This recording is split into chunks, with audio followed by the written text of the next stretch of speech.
Good morning and welcome to another video on payments for multinational e-commerce companies. Today we're going to talk about Kenya, South Africa, Nigeria.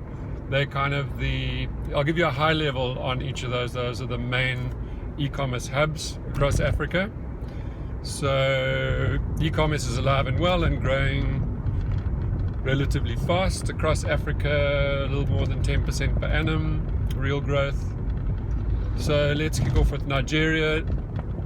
Nigeria is a highly regulated market when it comes to payments and businesses like betting, forex, gambling, and just generally their payments market is quite highly regulated. It has a very well-developed payments infrastructure, and it's dominated by scheme cards, so your MasterCard and Visa, and a card called Verve.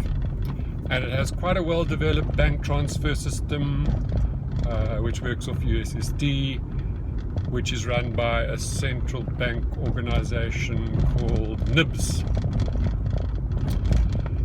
Nigerians are very well connected, so there's a high level of mobile connectivity. The establishment of an e-commerce business in this market can be quite onerous. It's got 150 million people, so it's worth it, but it can be quite a job. It's a slightly more difficult market for e-commerce companies to launch to than, for example, South Africa and Kenya.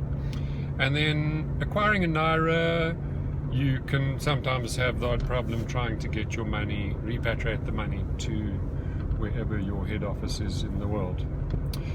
Then Kenya. Kenya is a relatively easy market for e-commerce companies. Kenyans are generally quite gentle people. It's a relatively tech-savvy country. Movements cross-border are relatively easy. You can acquire in USD or in Kenya shillings. The main payment methods are M-Pesa and card. Internet connectivity is good, and the payment systems work very well.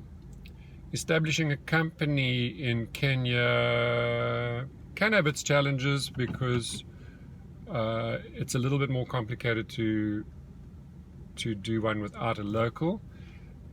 It's easiest to have a local shareholder who has a PIN, which is their kind of tax number for tax compliance. And then we move to South Africa. South Africa is a mature market with a well-developed infrastructure. It has a high Gini coefficient, so the income levels are polarized. It's got a relatively affluent middle upper class, most of whom have a debit or a credit card. The alternative online payment methods are not that well adopted. They haven't gained much traction because South Africa has a very good banking infrastructure and the card penetration is very high.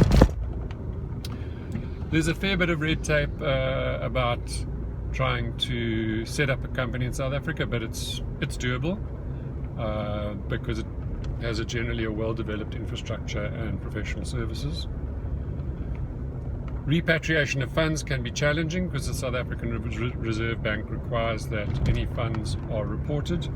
So it's important to make sure that you've got Reserve Bank approvals and permissions if you're a multinational e-commerce company that is wanting to repatriate funds to your home country in UK, US, and so on. So yeah, that's a roundup. Those are the three main marketing e-commerce hubs: South Africa, Nigeria, and Kenya. If you're looking for payment in any of those, give us a shout. africanpaymentsolutions.com. Send us a message and let's see how we can help you get sorted at the checkout. Well, that's all from me today. Hope you have a fantastic day. We chat tomorrow.